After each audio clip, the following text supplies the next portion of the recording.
السلام علیکم دوستانو، امید کوم روغ جوړ به وي. په دې ویډیو کې موږ یو څو سوال او جواب وایو. یو څو بیسیک پوښتنې دي چې د هو سره شروع کیږي، یعنی د هو سره پوښتنه کول او د هغې مطابق 2 یا 3 څلور جوابونه به ورته وایو. نو ویډیو تر اخره وګورئ. Who told you that? Who told you that? دا چا درته وویل؟ Who told you that? دا چا درته وویل؟ زیاتره وخت یو خبره چاته وکړي ته ورته چا درته وویلې. نو لومړی first one, my friend told me. My friend told me. زما ملګري راته وویل. My friend told me. زما ملګري راته وویل. friend په ځای ویلی شي my brother told me یا my father یا my هر څوک چې تاسو یادوئ نو تاسو کولی شئ نوم ته تغییر ورکړئ. دویم someone told me. Someone told me. یو چا راته وویل. زیاتره وخت موږ چاته وایي چا درته ویل، هغه مخکې جواب ورکوي چې ماته یو چا وویل، یعنی کس نه مشخص کوي. نو موږ ویلی شو someone told me. دویم someone told me، یو چا راته وویل. دریم no one told me. No one told me. هیڅ چا راته نه دی ویلي.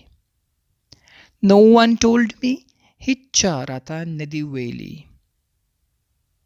څلورم fourth one, I just heard it. I just heard it. ما همدا اوس واورېدل.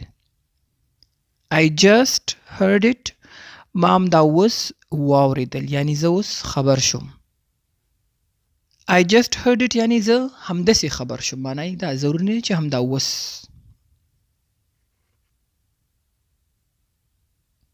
Who do you live with? Who do you live with? ته د چا سره ژوند کوي، یعنی چا سره اوسیږي. زیاتره وخت دا پوښتنه هم خلکو نه کیږي. Who do you live with؟ چا سره د ژوند دی.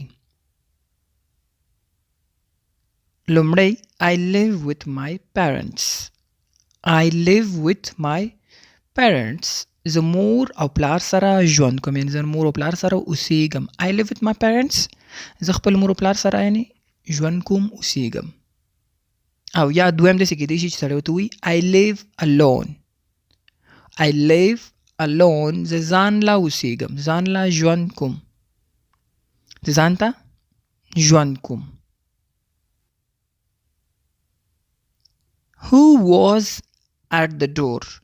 Who was at the door؟ په دروازه کې څوک وو. زیاتره وخت دروازه وویل شي ته ورته څوک وو دروازه کې. Who was at the door؟ په دروازه کې څوک وو. لومړی no one was there. څوک نه نو موږ ویلی شو no one was there. هلته څوک نه وو. هلته څوک نه وو. no one was there. هلته څوک نه وو.